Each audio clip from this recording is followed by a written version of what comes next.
It's going all shaky on me. What's up, y'all? How y'all doing? I'm Jared. I'm Josh. It's good to be here, my brother. We didn't get Zion, and the world kept on turning.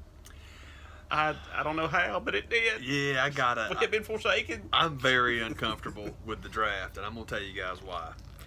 I had this really uncomfortable itch that, I know that AD to the Knicks is a very real possibility because of that 3 pick. I know that AD to the Lakers for the 4 pick is a very real possibility because of delaying the inevitable from this past season. Exactly, because he's going anyway. I don't believe for 1 second that, well, if they get Zion, maybe he'll re-sign. No, I think even if they do keep the number 1 pick and draft Zion, they're going to pick 3 or 4 as well. Mm-hmm. I think it just comes down to, do you want Zion and RJ Barrett, or do you want Zion and... What I mean to say is this. I think that it's possible for the Hawks to still wind up with that number 1. I don't like it, but it's possible. Because if you go with the 8 and the 10... You go with the 8 pick, the 10 pick, and your first rounders for the next 2 years, plus John Collins. I believe they would come off that number 1. But the John Collins part, and I know Zion's going to be great, but I love John Collins so much. I don't want him. I'm not ready to make that. Me neither. I don't want John Collins to go anywhere, and that's the reason that the 8 and the 10 stink so bad. Is like, well, you could move up for 1, but you knew it was going to be the thing anyway. If you have to move up to 1, they're not going to do anything with Trey. I would be a terrible general manager, whether it's football, basketball, baseball, doesn't matter, because I don't want to give up anything ever. I can dig it, man. I can dig it. So I want the world, but you can't have none of my stuff. Yeah, I don't know about them moving up. I guess it just depends on how in love with Cam Reddish the Hawks get, because there's a lot of talk about Reddish, a lot of talk about Ball. There's a lot of talk about the French kid whose name I cannot say yet. I don't know how to pronounce it, but he's the huge 3 from France. Man, honest to God, riding home, I wasn't able to see it live. I was riding home, listening to the lottery on the radio. You would have thought it was draft night, the way people were freaking out. It was, and I was surprised it wasn't. It was a big deal. So this isn't the draft? Yeah, man. So I was like, I wasn't quite sure what exactly was going on, because the playoffs are still going on. Yeah, man. So it was like, I know it wasn't straight up the draft, but the way people were freaking out, it was like, oh my God. Yeah, it was a huge deal, man. Even with all of the, Zion doesn't want to go to New Orleans. Zion and his dad, they don't like New Orleans, and he hasn't signed an agent yet. He'd go back to Duke, he doesn't like New Orleans. And then it was 12 hours later, Zion's like, yeah, we talked to him beforehand, it's all good. I mean, people just go off the deep end with that junk. It's just the fact that he was there at the thing. I mean, I don't remember that being pointed out nearly as much as it, not at the freaking lottery. Yeah, man. You have it was representatives weird from the team, but the actual player they're checking out hey, what's up? It was weird, man. It was weird. But my gut says they'll keep the pick, even no matter what Atlanta throws at them. And again, I don't want that to happen, but I think that they could, if Atlanta could put together a package that would get, I think they could do it, but I just kind of hope they don't, man. And part of it also is 2 top 10s. I understand 2 top 10s are, oh man, this draft class is so thin. Well, everybody says that about every draft class ever, because they want you to think the NBA draft is 3 guys and then a bunch of nobodies. But every time you see the best ever number 10 picks, the best ever number 14 picks, the best ever 19s, it's incredible. You just never know. And Schlenk, with his history with the Warriors, the guy knows how to put a team together. He knows how to put a team together. That's what keeps me, somewhat confident. Yeah, I totally, man. About our position. But if I was in Zion's position, I could definitely understand him not wanting to go to New Orleans. Absolutely. It makes my stomach hurt for him. They're only. That was the scenario that I played out in my head, because I don't think he'll be back at Duke at all, because people were trying to sell that this isn't a done deal. He could be back at Duke. Yeah. I don't think he's going to do that, but I don't either. But yeah, it could. But I just very well. If I were him, that would probably be the first thing out of my mouth when I sit down and talk to any agent. Is get me out of New Orleans and I'll sign. Get me to New York and we'll talk. Yeah, I feel bad for him, because there's maybe a half dozen organizations in the NBA that are trash organizations. Trash, just pure trash. Just by the way they're run, New Orleans is one of them. We don't care. Memphis is one of them. So the two worst franchises in the league get the top 2 picks. Yeah. And that's interesting because apparently, if you're going to believe all the mock drafts, man, they are all in on the John Morant stuff. And I think Ja's going to be a fine player. But the upside for me is that means Mike Conley will finally get to go somewhere. I hope it's someplace he can win. I would love for Conley to get a run. Because, the Chop House, shoot, I forgot what it was called now. Chop House is in Atlanta where you eat. Yeah. There's a nickname for what they called Memphis when they were actually pretty good. And it's just like that. It ain't like that no more. And I would love for Conley to get a run, just kind of. Conley's in a position where he can kind of be like Jeff Teague when Teague really was in Atlanta, but also especially in Minnesota. You get that veteran point guard who knows how to run things, and he really deserves it. He's a good dude, and I would like to see him get to win somewhere. Conley wouldn't be a terrible fit really anywhere. I'm greedy, and I want him to go to San Antonio, but I want everybody to go to San Antonio because I'm just greedy. But I think they're point guard, they're covered for a while, so it's all good. But yeah, all that stuff is fun, like the prospects and the possibilities of where people could go. But I think Zion winds up in New Orleans. I think New Orleans will wind up picking 3rd or 4th too. I think 3rd. I like the Lakers. They've got a lot of guys I like.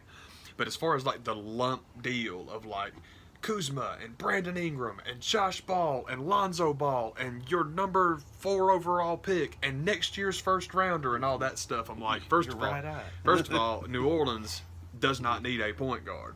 Unless they lose in Drew too, which they might, because again, it's an organization where it's difficult to keep people. But New York's got some good pieces. Honestly, man, it just stinks so bad because of all the crap organizations, man. Like New Orleans is one, and New York is one. And the Knicks are historically not a good franchise, but especially in the Dolan era. Listen, guys, take it from kids that grew up in Atlanta when the Falcons were owned by Rankin Smith. A bad owner will keep your team bad forever. Sets it back forever. decades. It's the truth. Decades. Yeah, man. It's like if you don't know how to run a business, you know how to run a business. And if you don't know how to build a football team, you know how to build a football team. Basketball's the same way. Anyway, I'm with you. I would have loved it because I thought the trio was really good, but I'm also very much with you that I really don't have a problem with us holding pat. Now, Travis has said something's getting moved, but at the same time, that doesn't necessarily mean because we've got like 5 draft picks, and that was his quote, was like, we're not putting 5 new guys on the roster. Okay, that's all good, man. Some of this stuff's going to get shook up. Yeah, it's all good, but even if we just move up to get a 3rd, 1st, late or something like that, it's okay, man. I learned my lesson with Trey to not doubt Travis Schlenk. And 2 top 10s. I don't think the draft class is as thin as people say it is, considering how many of those, we talked about the mock drafts, how many of them have Cam Reddish going to us at 8? Oh, yeah. Yeah, like Reddish is still around at 8 on a lot of them. And now, I saw that early. And then now, get my hopes up, so just stop. There's a lot of guys out there, man. You got Cam Reddish, you got, oh my gosh, what's his name? Now I'm getting excited again. The kid at Texas, his name is Jackson, or I think it's Jackson, spells it with an X. I should remember his doggone name, but there's those 2 guys. There is Bol. There's I hate when people do that. I'm other part of my work and purpose in life is I'm the name police. I can dig it. Yeah, I can sorry. dig it. Spell it right. Do it. It's not how we all sat down and decided it would be named. Was that the Geneva Convention? Yeah, seriously. We had our council to pick the new king of Westeros. We said you can't spell Jackson with an X. No, can't do it. I don't care what you say, Sam Tarley. It's a bad idea. But yeah, man, I'm totally with you. It's like there's lots of good dudes. There's several players I'm excited about already. And then every draft has a Kawhi Leonard or a Draymond Green or basically what I mean, a Kevin Huerter for closer to home. Somebody you have no idea you should be excited about until they get to the league, and then they show you that you should be excited. So, man, it's again, I learned my lesson last year. I was bummed. Of course, I wanted him, but I wanted the 3 of them. So now I'm just with you. I'm like, please don't trade John Collins. Please, I love him. I love him too much, man. I'm not ready. Me neither. I don't want to do that. I'm right there with you. That's just dumb shit. I think so too. Everybody was melting down about freaking Zion. I woke up Thursday morning into Thursday night, it was still going hard Friday. People having this meltdown over John Daly. Midnight Black. Oh, This little golf cart. Oh yeah, everybody's new favorite golf course, and how dare they ruin its sanctity with a golf cart? And I was surprised at it myself. First of all, I was surprised John Daly was still alive. Surprise number one, that he was eligible to play. Apparently, he won in like '92 or '91, something like that, which gets him an invite. Second of all, that as strict as they are with everything, that they even let this happen. So, but people were losing their ish about it.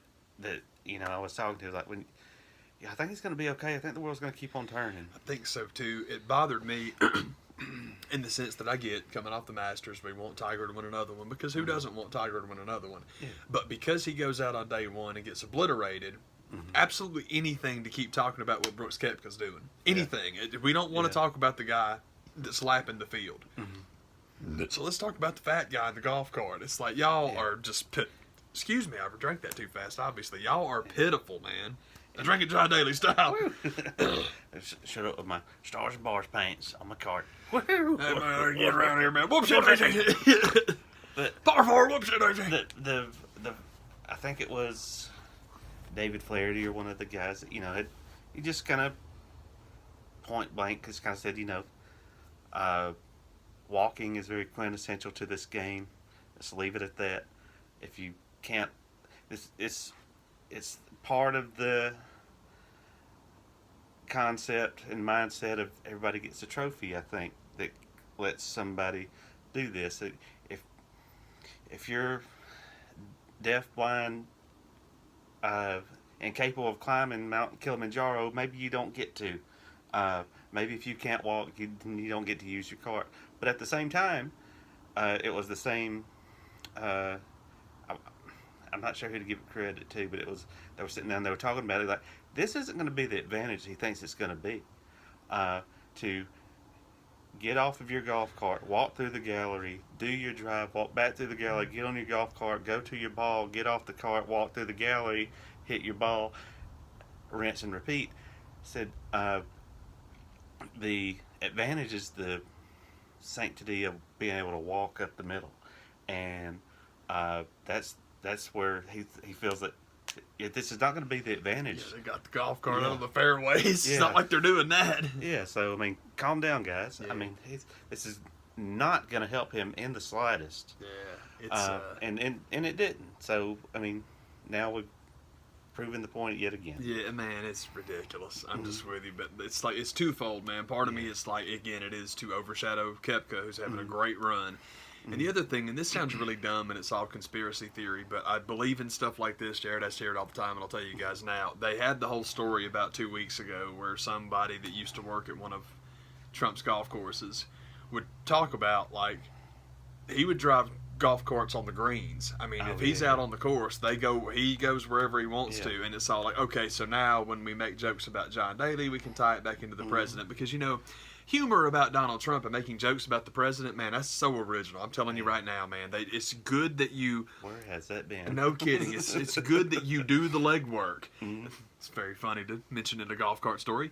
It's good that you do the legwork and you try to give us something new and something different to laugh at. And it sounds kind of stupid, except that I'm convinced that all media is linked up and they all have the same agenda and they all scratch each other's backs and stuff gets boring and old. Anyway, that was a stupid thing to say. It was a slow news day. It just felt like, this is really what people are losing the crap about. That was my thing. Word. That was my thing with the Young Turks a couple of weeks ago, and it was pretty much my sign-off with them, where they were talking about, I do not know her name. She's a girl that, reports on Alex Jones every now and again, and she's having some fit about what a victim she is and la-di-da and all that stuff. That was the A block of their show. Making fun of her. Oh, she's such a snowflake. She's so special and she needs a safe space. And I'm like, this is the A block? Yeah. The A block. First of all, Alex Jones got decimated from every public or every social media platform there is. He has other people on his show. You talking about him is bigger than him talking about it in the first place. So that's kind of silly. But ultimately, sure, schadenfreude, have fun, make fun of your enemies or your competition or whatever you see them as. But this is what you came out the gate with. Is exactly. I'm like, man, this is a slow news day. Yeah. I thought the exact same thing. Like, man, you guys, that's just downright sad, man. There's nothing else to talk about. Why don't you just come out and say, come back tomorrow. Yeah. Just go outside. For the hour that we're normally on the air, go outside, take a walk, buy yourself an ice cream cone, come back tomorrow. Maybe, we got nothing. Yeah, maybe we'll have news. For real. Go finish that popsicle you broke Go get that popsicle out of the freezer. But yeah, I saw a meme that came across Facebook one day, and it was, of all people, it was John Cleese, and I forget the exact quote, but I don't even know if he even said this or somebody just like invented this quote and gave him credit for it. Internet quote, yeah. And put his picture. But it was to the effect of like, snowflake is a term by people trying to undermine empathy. I'm like, oh, it goes both ways. You know, when you do it to people, and people can send that back your way. But speaking of crazy people, John Cleese is a good transition to that. Sat down and watched. I'm pretty sure this was the season finale of Dark Side of the Ring. Yeah. Oh Lord, I think they ended on a good one, man. I think so too. They picked surprisingly going in. He's like, you're gonna end on this? Are you sure? You sure? I don't know about that, dude. I don't know about that, brother. The Fabulous Moolah, and just watched it, and they kept with the tradition of this series, and the niche of every episode is like either give you a little bit of the story of these stories that you feel like you've heard 1,000 times. They'll find that one little part, like, you didn't know this, did you? Or they'll just flip it, show you this other perspective, like, have you thought about it this way? And this one, they did it again. They did told the story of Sweet Georgia Brown, the Princess Victoria story, which was kind of weird, and so in telling all that to tell the story of Moolah, and the perspective that came from this one that I didn't hear any of is the people that came out to defend Moolah after she passed away. She passed away. They were going to name the Battle Royal at Mania 34 after her, and then that got squashed. And it's to the point where, like, was this like just Hollywood made up stuff for the show? Because like this defense that got started with the social media movement for Moolah, I was like, well, I'd heard none of this until this story. Yeah, the only way, this is the thing that's frustrating about it, is if you really think that anything in the story is why WWE backed off, you're making a mistake. Oh, because WWE told you they didn't care about the allegations or the stories because it still took them 3 weeks to do it. Mm-hmm. Quite literally, it's when Snickers picked up the phone and said, we're pulling sponsorship, that's when they got rid of it. Yes. So, instead of wasting your time with the Justice for Moolah, did they take her out of the Hall of Fame? No. That's right, they did not. So instead of wasting your time with that, I don't like people jumping up and down over social issues and we got to make a big deal out of it. It's quite simply one thing. Start a GoFundMe, raise enough money to make up for the loss of the Snickers sponsorship, and I guarantee you Vince calls it whatever you want him to call it. Oh, well, that's all it was. And it sucks because it is a huge story, and it's a good story. I was telling Jared, the fascinating thing to me about the discussion of sexual abuse in this very particular case, professional wrestling, or exploitation is the better word. Abuse is definitely there, but sexual exploitation in this very specific professional wrestling, it carries over very, very easily and quickly to Me Too and Time's Up and the entertainment industry en masse. So quite literally what's going on now, well, Fabulous Moolah trailblazed for women wrestlers, and she made women's wrestling what it is today. Yeah, now what she's doing is providing a bulletproof vest for professional wrestling by and large. It sucks, but it's absolutely true. I've been a fan of pro wrestling for the overwhelming majority of my life, man. 34 years now I've been watching this stuff, and I'm here to tell you, it sucks, it happens, if we want to fix it, that's great. But man, if you want to get so myopic and just be like, well, Fabulous Moolah pimp them girls out, you know what I'm saying? First of all, and it sucks. I'm not saying it does not, but what I'm saying is, what Moolah did to the girls in her camp, other girls, for especially with guy promoters, got way worse, because at least Moolah also got him a paycheck. And it totally sucks to look at it that way, but unfortunately for that industry, all entertainment industries, that's exactly how they look at it. Yeah. It sucks, but I'm a little bit tired of that. And also I get sick of the, well, we care about women in WWE, so by God, we're going to yank her name off the Battle Royal. Screw you. It's about packed with peanuts. Snickers really satisfies. Everyone knows that's why you did it, so stop. And if you just come out and say, hey guys, it's the money. We're not losing Snickers sponsorship over this crap. I'd have a lot more respect for you if you just shoot straight. Y'all like these Dollar General commercials? You want to keep seeing them? Yeah. You want more Rusev? Yeah. And shut up. Seriously. Exactly. It's like, it's not the end of the world to just come out. It's just so funny, man, that anytime Vince does somebody wrong, it's like, well, that's business. That's the way business goes. And it's like, okay, people are telling you that they're okay with whatever you want to do in the name of making a buck. So you can totally come out and say, we're doing this because of the money. F you guys. Hey, man, people just told you that's what they wanted. And if they want to get sanctimonious with you about it, well, they're the hypocrites. It's the women's WrestleMania Battle Royal. Not having a name is the only thing that's made it interesting. These past, was it 2 years now they've done it, or was this the first one? I don't even remember. WrestleMania Battle Royals are such a stupid idea anyway, because it's March or it's April, which is 2 or 3 months after the Royal Rumble. The pay-per-view built around a Battle Royal, so I hate it. I hate WrestleMania having a Battle Royal, and now it's got 2, and that's just so stupid, man. Having a women's Royal, especially with the women's Royal Rumble, man. It's, yes, that's awesome. Keep doing that. It's just we're rumbled up. Battle Royal. We're Battle Royaled up, man. Seriously. But one of the things that's kind of, when you sit down and you watch the Fabulous Moolah thing, it's just kind of the overwhelming feeling I got from it is with dealing with the Princess Victoria thing, is like, how much of this is Stockholm Syndrome kicking in? How much of it is, well, nobody gets to say that about my family except me? Could be a lot of both, man. Because it felt kind of contradictory, where she's telling this one part of the story, I think the first thing out of her mouth when you see her and think like, well, if Moolah was alive today, I'd slap her. It's like, I get to say that about my family. Don't nobody else get to say that. So you go, okay, fine, whatever. Then she's telling this story about this insinuation that Moolah sent her out on a gig and gives her that line of like, the nicer you are to him, the better your paycheck's going to be, or the nicer he'll be to you. Insinuating what everybody knows she's insinuating. But then at the close of the show, she's like, well, if you're saying that Moolah was a pimp, you're calling me a prostitute, and that's not right. It's like, you think you were the only person that she did that to? I mean, that's just, there are a lot of people out there that I would, that's what shocked me, I guess, the most about it, is the number of people that were trying to come to her defense at the end, and maybe that was part of it too. Maybe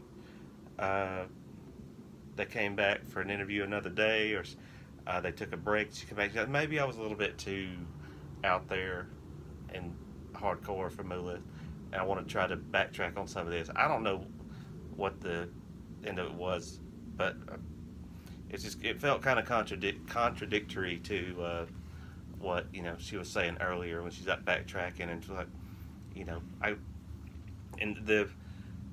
as far as the work goes, like, who cares? I mean, the Moolah I got to see, it's not even fair to really try to judge, because first of all, I was too young to be judging, and the person I was seeing was like in their 60s at that time anyway, because I didn't get to see her in her prime, if there was much of a prime to see. I don't know, because that's part of how you judge it. Is like, well, the overwhelming feeling you get from certain people, and the documentary's like, well, did she do more harm than good? You know, having the belt that long, just not wanting to give it up and never wanting to give up her spot, even into the late 90s. It's like, man, how much this person was. How much harm did you do versus what you did? I don't know. This is a parallel, another parallel that we made. Because again, my fascinating thing, or the thing I find fascinating about discussions of women's wrestling, and I say women's wrestling because it's very, very specific. Women's wrestling is a mirror of all other professional wrestling. This we can talk about because Moolah's pimping her girls out. Well, how dare she? She's a woman herself, and it's like, but boys can do it all the time. And also, them allegations in WWE cropped up right again whenever we started doing this. So again, it feels an awful lot like Moolah's a hell of a smokescreen for a lot of stuff. But talking about how much damage did you do keeping yourself on top for way too long into the late 90s. Did I just describe the Fabulous Moolah, or did I just describe Hulk Hogan? Yeah. The answer is both, and that's what we were talking about during the show, is how it's just, I don't like taking these shots at Moolah. I just don't like her being an excuse. And I ain't saying what she did was right. I ain't saying what she did in the name of business is right. But to pretend that she's the only one and that it's somehow just unbelievable because she's a woman is ridiculous. That's unfair. That stuff sucks. But as far as the Stockholm Syndrome, you know, it's a strange thing because I'm totally with you, man. It's like the relationship psychology is fascinating. The relationship between the abuser and the victim is a very, very strange thing. And since I mentioned this to Jared earlier, and I'll try and express it here, but I'll try to do it quick. It's a very weird dynamic between victim and abuser, in the sense that so very, very often the abuser is a product of the exact same abuse. That everybody knows, perpetuating a cycle, down to Rock making the joke about his robot. That's you know, you haven't seen The Rock's evil robot. It's worth it. It's worth it. It's fascinating, and kudos to him for having the balls to do that. But anyway, that's the point, is that you're in this position because of this person, but for some reason you don't see it that way, and what you see is this person that has they're here, you're here. And somehow you realize that because this person also has this shared trauma with you, you put them on the same level as you without considering that you are on this level because of this person. It's a strange thing, because all psychology is strange. And one of the reasons it's strange is because there's never an A to B to C, because everybody's different. Everybody's brain's damn sure different. So it's a very, very odd thing. I don't know if that's the case with I keep wanting to say Lil, and that's not Lil. Diamond Lil's in it, but that's not her Victoria. Maybe that's the case, and maybe it's not. But I think that's a good point that you make, that it very well could be a little bit of both, and the familial, like, hold up now, you got to watch your mouth there. I think that's good. I think both those things very well could be contributing. It's, you know, two more than one thing's going on here. Yeah, you know, I think so. And it's just, you know, there's just all sorts of, you know, just sad situations coming together in this one. Yeah, it's one of my favorites, just in the sense that if you clear your throat and you stop hearing Moolah, Moolah, Moolah, Moolah, Moolah, and you realize that it's a much more of an examination of professional wrestling top to bottom. In that way, it's very, very interesting. Gino was very specifically Gino. The Von Erichs are very specifically them. Brody is very... everything else is very specific. And this one, it just had much more of a, this is the Fabulous Moolah, but holy crap, look at that mirror. You know, it was really interesting in that regard. Like, man, this is broad. There's a lot getting said here. It makes a lot more sense when you realize this is what they were building up to. This is the one they decided to end on. Yeah, I completely agree. All of the episodes have that companion piece, documentary or book that you can go read, that kind of, it's this episodes expand on. Like, you had the Wrestling with Shadows with the Bret Hart thing, and the World Class documentary with all the Von Erich and stuff, and the Bruiser Brody. I think there's High Spots has like a documentary that I haven't been able to watch that. I don't think I could make it through that. You know, but with this one, I think there's the other documentary that you probably would do good to watch first is the Lipstick and Dynamite, and definitely it's one of those. I think you can get it on High Spots fairly easy. It may even be streaming on a service. It may be on the High Spot Network. High Spots Network. It does not have much rewatch value. I can go ahead and tell you that right now, but it's worth a watch at least one time. The good thing about that one is that Mildred Burke was still alive for it. That's cool, man. She's bat crap crazy during it, but I don't think that had anything to do with her being up in age. Just had everything to do with her being Mildred. But crazy, interesting person and story with her. And Jim Ross keeps mentioning that I think he has the rights to the book on her life and out there shopping it, trying to pitch it to get a movie made. And hopefully he'll be successful with that, because I think that's a very interesting story. But definitely there's more characters that I'm even forgetting to even that are in the Lipstick and Dynamite documentary. But it's just insane, and just you cannot believe some of the stories that get told. And you're just kind of like, and I'm a fan of watching the shoot videos, and everybody loves to bitch and moan, but my word, did they go on and on and on in that one. And so for the most part, I mean, it's definitely worth the watch. But I thought, you know what, let's sit down and watch Lipstick and Dynamite tonight. I haven't watched that in a while. Let's do it again. Yeah. I haven't watched it this week yet. Not a lot of rewatch value with that one.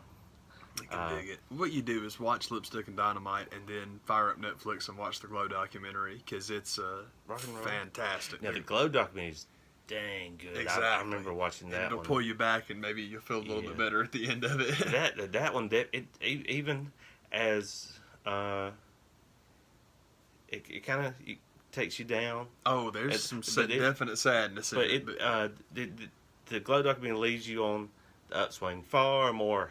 Yeah, far more than Lipstick and Dynamite. Yeah, man, that was interesting. Like back in the day, I was telling Jared I was going to order a copy of Lipstick and Dynamite. We were talking about high Spots having it on sale. That's when the man was smart enough to buy it, and I was too stupid to buy it. Yeah. But there were a couple of reviews written on the page about, like, God dang, man, I'm depressed as crap. My word. Yeah, but I like the idea of, like, the top professional wrestler, the biggest draw in the biggest draw of women's wrestling in 1960, just doing a shooting review, like, and that Vince Russo, let me tell you, just like the idea of it, no matter when you perform, people fussing about the same stuff. I'm like, that would be awesome, man.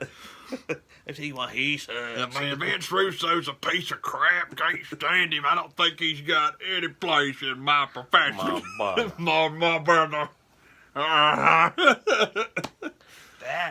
That's the documentary. That's season 2 of Secrets of the Ring. Is go to Memphis, tell some of those stories. Y'all ain't ready for that. That's kind of my thing. Do Memphis Heat.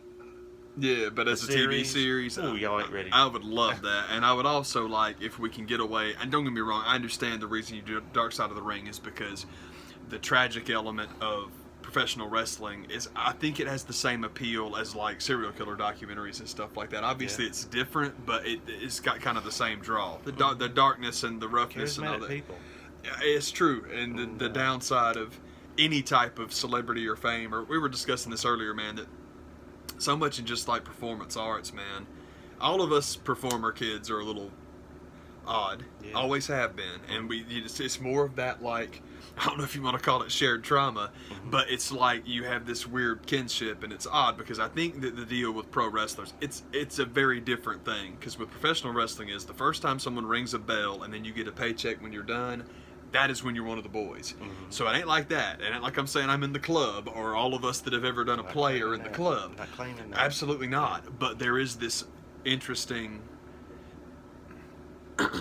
empathy, to borrow your word, that comes whenever people start telling stories about, I was willing to do this and this. And I'm not talking about like crazy abuse crap, because that's really, really far in. You got to get close to fame for that kind of stuff, for people to exploit you in that way, because it's like, hey, I've got this golden ticket, what you gonna give me for it? You know, that kind of stuff. And it's crap. But going back to our discussion about the Weinstein stuff, Oh yeah. it's ridiculous, and that's the way that junk goes. So whenever people tell you to hashtag believe women, it's, you probably can, especially anything that's a situation where somebody can exploit a position over somebody. Hey man, most people don't make that up. And talking about the moolah, I was just trying to build it up for the man earlier. Like, you ain't gonna believe this. It's out there. Yeah. They make a lot of these people look like crazy. Even Moolah's daughter, like, there's a little bit of crazy in there. And getting the man ready for that, I remembered that I'm big into podcasts. Yeah. I've made no mistake. I've made no secret about that. Y'all know that. But there's Conan O'Brien has a few podcasts, but the one I listen to is Conan Needs a Friend, and I got excited when I saw who came through the feed this week, and it was Howard Stern. He just doesn't sit down. Why is he going to sit down and talk to anybody? He can do that on his own. Yeah, for real. I got my own microphones. Hours and hours and hours and hours. He changes the name of his show to Howard Doesn't Need a Friend. Yes. Bye-bye. Bye-bye. And he sat down and talked with Conan. It's an awesome interview. It's definitely worth a listen, even if that's all you listen to. I'm sure they don't need me to help them move their needle. Anyway, he's got a book coming out, and part of the idea behind the book is he sits down and he names and goes through his favorite interviews of his career. And one of the ones that he included was Harvey Weinstein. When even back in the late 90s, he has Harvey there and he's asking him, like, come on. And he's doing it in his Howard character way. Call it character, call it him, whatever you want to call it. Come on, cast the couch. Come on, tell me some stories. This is this, what is it? And the guy just has all the right things to say of everything that a sociopath would say, he says. And he's like, it was right there in front of me, and I couldn't even... And I was fooled into believing, well, this guy's on the up and up. He wouldn't lie to me. I'm Howard Stern. But he just says, like, you actually think that I could do that and be in business, the business I'm in? And so, it's just kind of... all that being said, it's worth going listening to that interview, and I think you'll have a good time listening to that. And I think when you hear him tell that story and you hear him talk about his former self, there's a little bit of guilt in that voice when he talks about it, and he's just like, getting by and making the best of it that I can now, but there's a little bit of guilt when you go back and you see, like, was I part of that problem? It's I thought that cropped up a little bit in his interview with Letterman on Netflix. Now, I think at that time he was still very much in the, what are you talking about? I was a radio DJ, for Pete's sake. Holy crap. I was going to say Howard, but Howard's the one saying it. What do you mean, Dave? Geez, I don't have anything to do. I didn't contribute anything to, like, social media society where everyone treats each other like crap and everyone's a punchline and everyone's an insult comic. That wasn't me. What are you doing? And he doesn't get that mad about it, but it comes across that way. And so it's very interesting to hear now that it's like he acts on the Letterman show like, I know you're right, but I can't admit it to myself. Yes, exactly. It's like he comes across like he knows that he's right, that he's culpable for a lot of the trash interaction society has. And it was just, and I don't blame him. Holy crap. How do you do that? So it's really interesting. How does one person take that on? Yeah, dude, seriously. It's like, what part did I play in this? And that's fascinating that now we're to a spot where he is talking about it and addressing it. Because that was basically his take on it at the time was, I was just a kid. Yeah, just a kid. People same thing people always trot out. And now I want people to dig me. I want people to like me. Yeah, and now it's more if that's what it took, then that's what I would do. Yeah, man.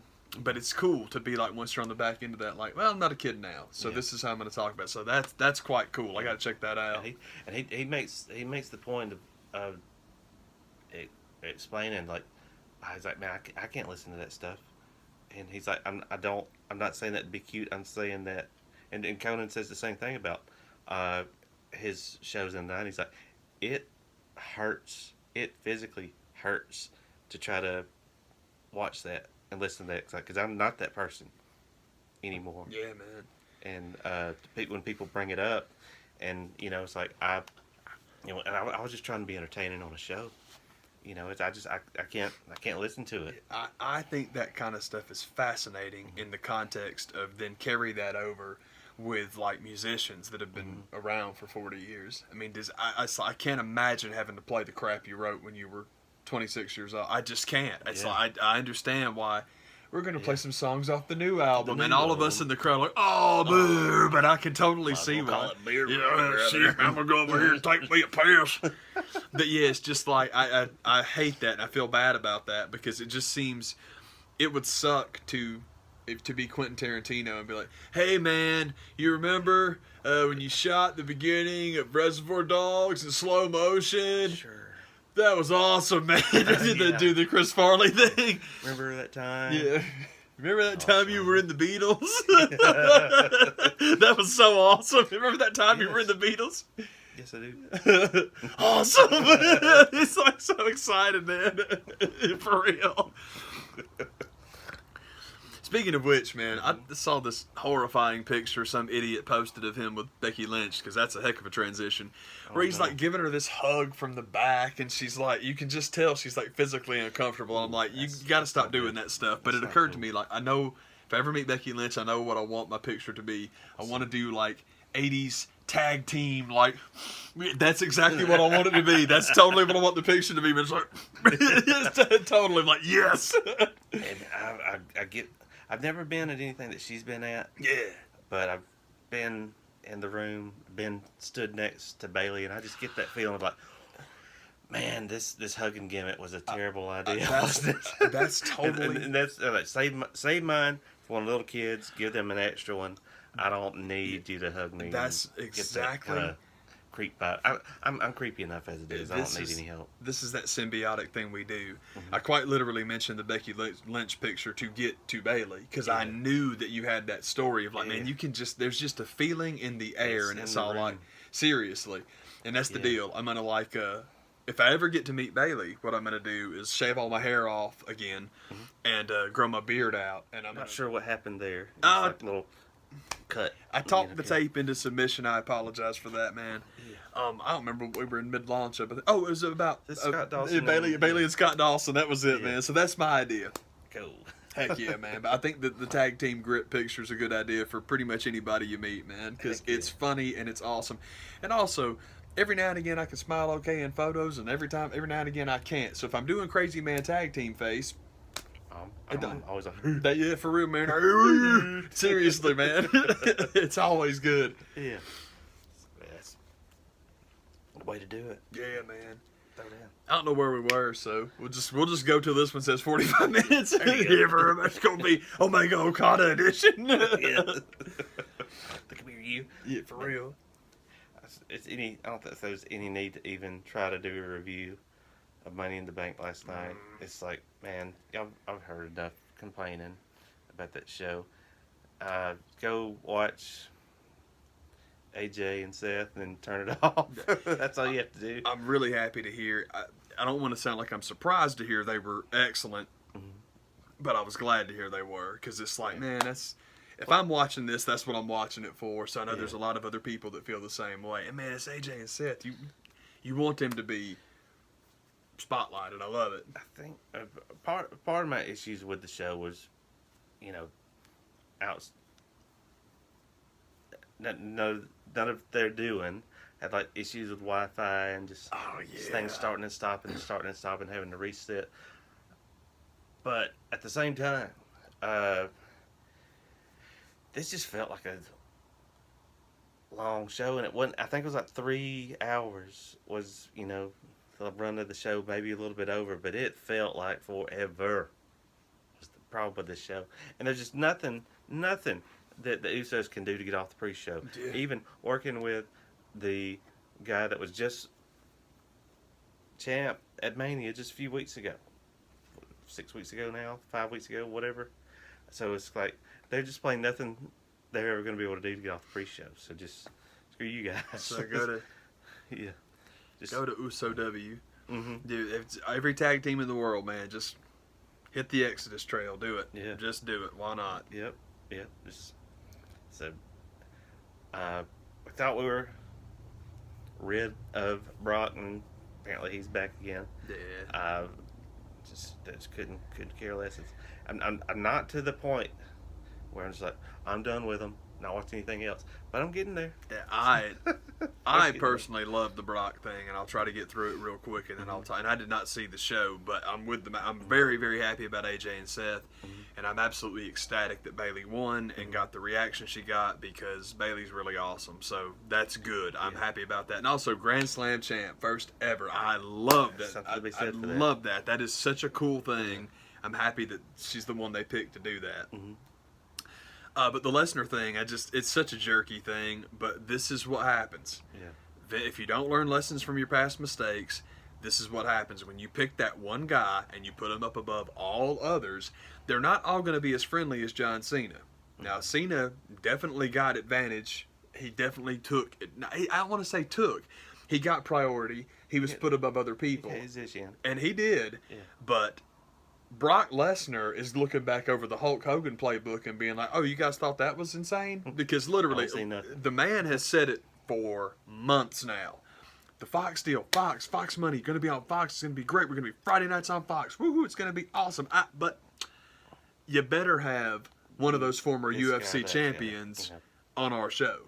And that's the entire point, man. And I believe that Ronda's like, I wasn't BSing y'all. I'm done. So now, even when Dana White, I could be totally wrong with this, but I told Jared that the impression I got last week when Dana came out and was all like, Brock Lesnar's retired from UFC. He's not going to be fighting anymore. That's a good old wink, wink, nudge, nudge to your boy Vince. Like, don't let him use that as a bargaining chip, Vince. Don't let him.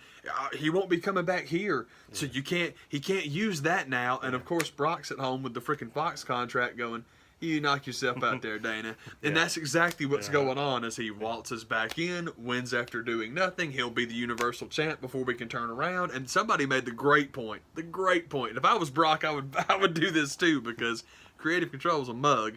And also, I know this is a terrible decision for WWE in the business, but if you watch this show, y'all know I ain't no fan of Vince McMahon. I got no love for WWE, especially if you're going to do, well, let's make Shane the star of both shows. Fine, cool. But the idea, sick to death of that.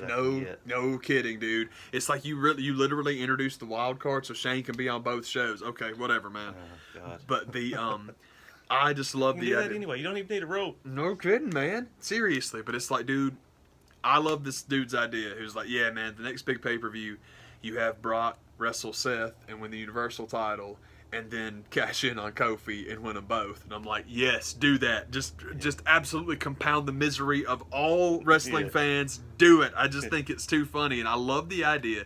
It's all, Brock's all like smiling as he got the briefcase, and he was having a fun with it tonight. And I'm like, y'all, if you think it's him playing it up to the crowd booing him, it's him looking Vincent Kennedy McMahon straight down the pipe and being like, I own your ass. And he knows it. He knows it. And Vince should have learned this from Hulk. But he didn't. So it's like, okay. All right, man. You decided once again to put one player up on a pedestal. And boy, you picked the wrong one. So it's like, okay, cool. I know how to pick them. Oh, seriously? Wait, no, I don't. And wait a second, what? What? Yeah, and then Steve comes back and he's all like, hey, he thought I would took my ball and went on stage. Steve Austin, man, they know swing a beer for the working man. Oh, yeah. Hey, Brock Lesnar wasn't getting much money about the game.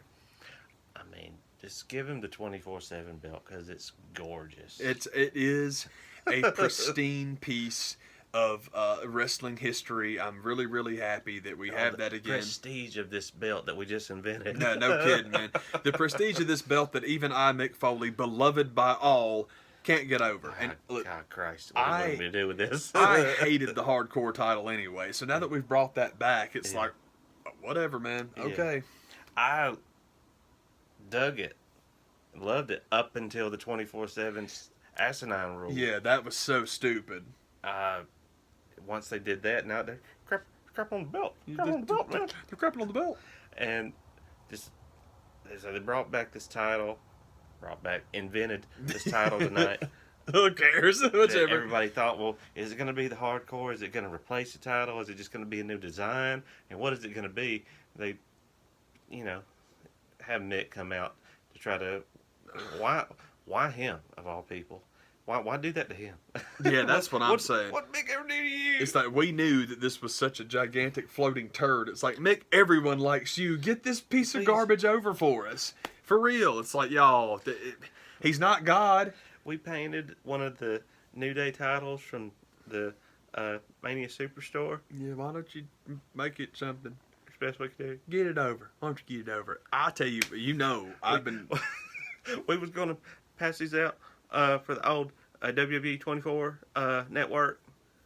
Nobody wanted. Nobody wanted it. It didn't work. Here you go. It didn't work. Put it in the sack for you. This is a big coaster from WWE 24, and we put a strap on it. Called the title now, man. It's fantastic. Man, the guy that has to change out those nameplates, his fingers are going to fall off. Yeah, it's a good point. It's a good point because you're gonna be. He's going to get down to daggum. What's it? The first ever winner was Tyson. What's his face? Titus O'Neil. Titus O'Neil. You ain't even got a nameplate. How am I supposed to make you a nameplate? Yeah, seriously. How am I supposed to change this out? It's like I was hoping that what they would do. And I've been talking about this for a long time. Now, not as a single thing, but I've been talking about for each show. But now, with the one card rule, I say do it for the single show.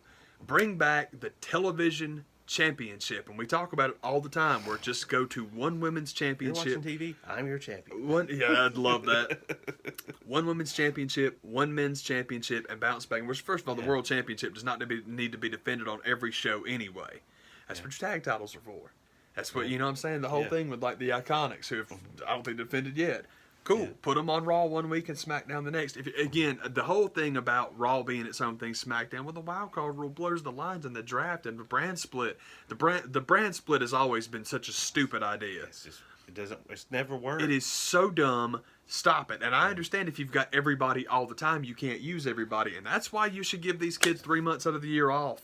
Yeah. Cornette says all the time, and he's right. How can I miss you if you don't go away? And he's right. Yeah. It's exactly what we talk about with baseball has tried to create the excitement of the one-game playoff by making a one-game playoff every year. It's not nearly as much fun. Mm-hmm. John Smolt's suggestion is the first half of the season is the original pennant race. If you have the best record at the All-Star break, you're going to the playoff.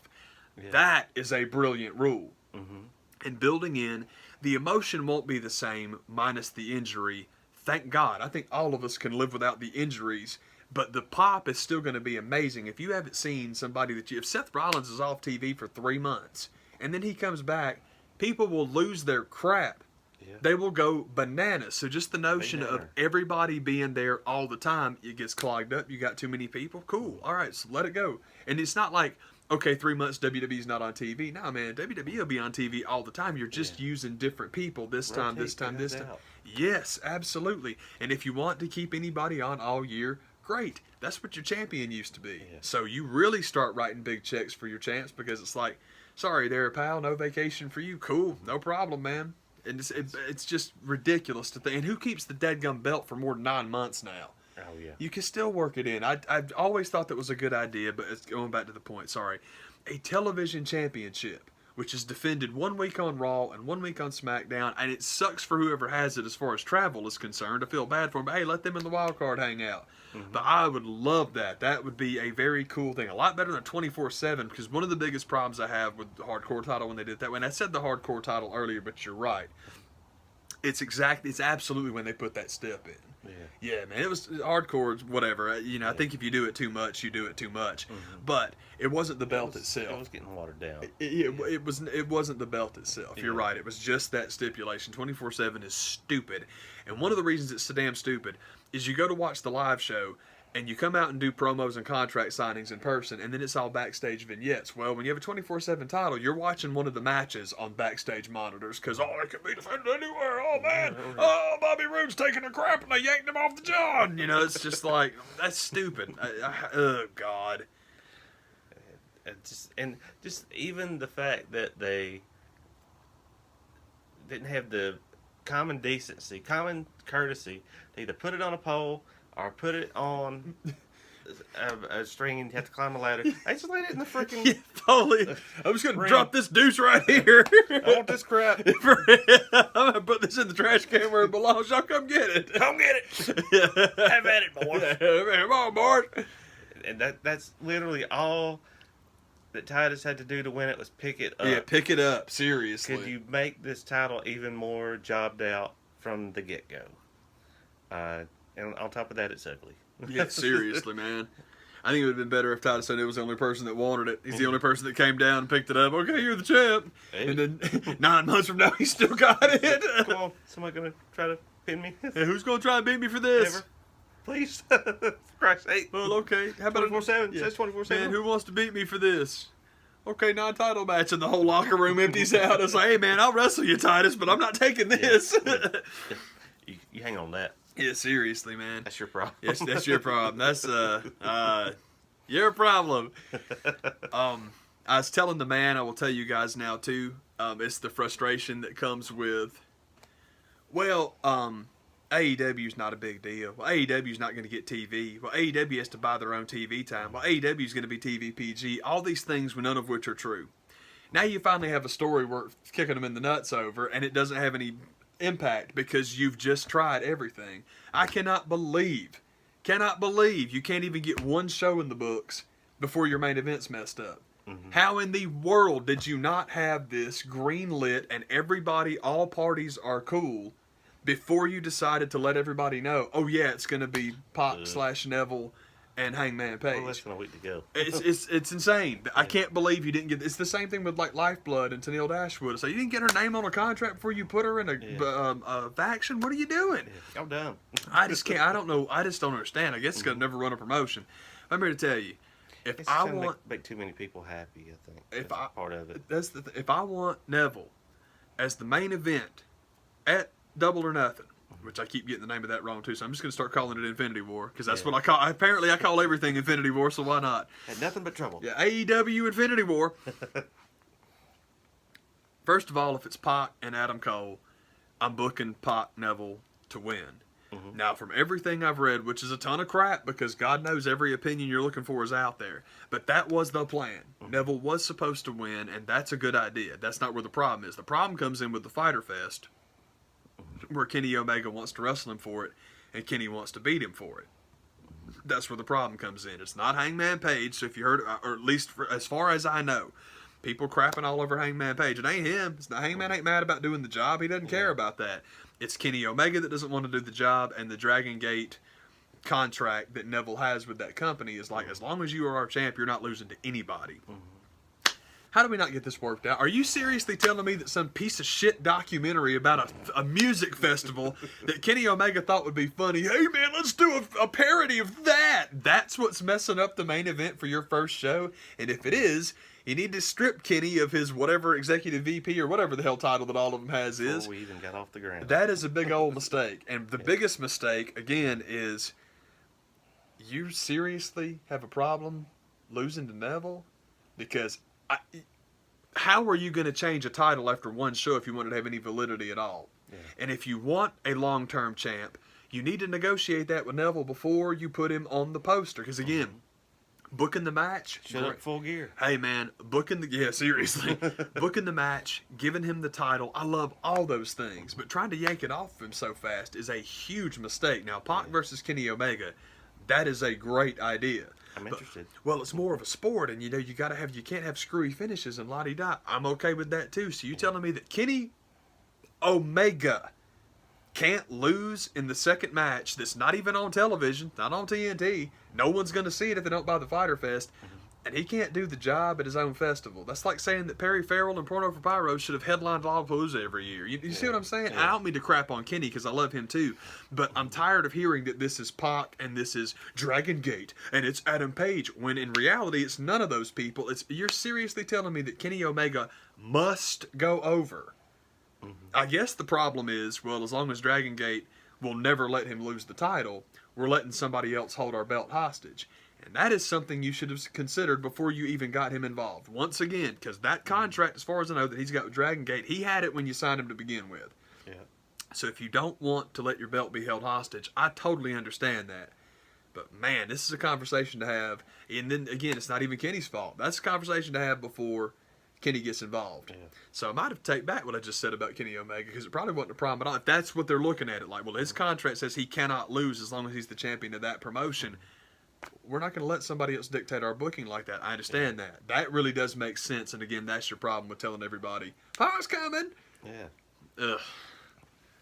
Could you go over there and lose, please? That's what I'm saying. Yeah, it's like, man, ain't hold your belt hostage do us for a big favor and just go lose. Have somebody drop that title. That'd be all good. That would be so ridiculous, man. If he goes back, loses the Dragon Gate title, like the next time he's there, and then right the day before he's scheduled to come defend the AEW title, Dragon Gate book him to win the championship again. They just keep doing. Oh man, I wouldn't want that to happen to me either. But, as I said, he was already working for Dragon Gate. You knew that was the contract, unless they've just pulled it out of the clear blue sky. And I think they'll be fine. I know there's a lot of talk about it being Moxley, and we'll see. It's like we talked about earlier, and Moxley and Jimmy Havoc is the match everybody wants. So that's the one that everybody wants to see. And so if he's actually going to be at that show, and let's just clear it up real quick, there is no 90-day no-compete. He doesn't have one. He didn't get released. He didn't ask out of his contract. His contract expired. Contract is null and void. There is no contract. He doesn't owe anybody 90 days. So if he wants to be there, if they've signed him up, that's grand. I want him to be a smokescreen for CM Punk, but I don't think he would do that, and I don't think he should do that. We found 2 weeks when you were sick, they were adding that to your contract. Yeah, they're adding that to Luke Harper's contract. Yeah, seriously. Luke Harper. Yeah, you know what, man? Dean Ambrose was actually supposed to work in WWE for 7 more years. Luke, hey, pick up the phone, Luke. Oh, Jesus. Oh, man, you got answering this phone. You're for real. Why still have service? Poor Luke Harper, man.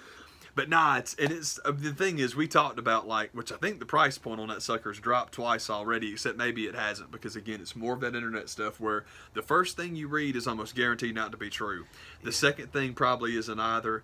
The third thing might be right. It just changes an awful lot, because that thing went from 65 to 50 in real quick. But at the same time, Lena Headey's, I think is how you say her name, her contract for episodes of Game of Thrones went from $1 million to $500,000 in one day. It's just nobody knows. People just make that junk up.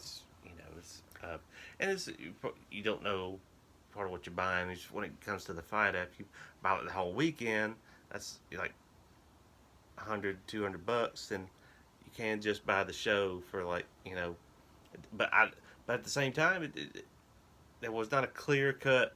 It will definitely be on this. There's still traditional pay-per-view, and then there's some type of Bleacher Report live that you can watch it streaming on. I don't know if there's going to be a fee for that or what it's going to be. So I have to try to. We've got a few days to get that figured out. I haven't checked it out either. I think if you have the Bleacher Report app, it's basically like having the Fight app, which Fight, as far as I know, is doing it in the UK, but I don't think they're doing it here. Okay. More of that IP stuff that we talked about earlier with the intellectual property laws in America they're a cottage industry, baby, because we are the only people that think you can copyright everything. So there's that. Because there's a big... We gonna try? Yeah, there was a discussion about, well, if the Revival go to AEW, what should they be called? And somebody's suggestion was FTR. So that's copyrighted. And I'm like, maybe with the hashtag, but you're not going to... Vince McMahon ain't copywriting 3 letters. Ask WWF about that. They did okay, didn't they? Yeah.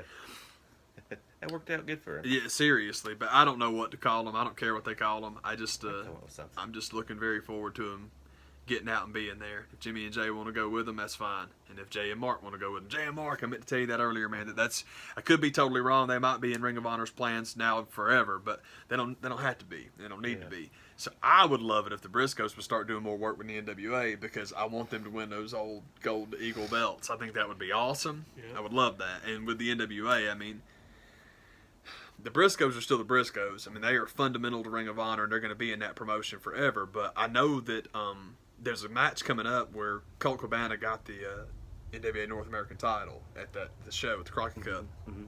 And he's wrestling Mark Briscoe for it. And I'm like, now that's cool. Yeah. That is cool. But I would absolutely love Mark Briscoe. That's a tight belt. Oh, it is sweet looking, man, for real. Yeah. I would love it if they got Mark Briscoe with the North American title, Jay Briscoe with the NWA title, and both of them as the tag. That's what I would do. But just because I love them, just because I'm so marked out in love with them. And You kind of did that in Ring of Honor, and it worked out well for you. Do it at NWA, man. I'm telling you, I'd be all over. But I think Nick Aldis versus Jay Briscoe would be unbelievable, even if it's just for a little while, because you can put the belt right back on Aldis because he's real good. Yeah.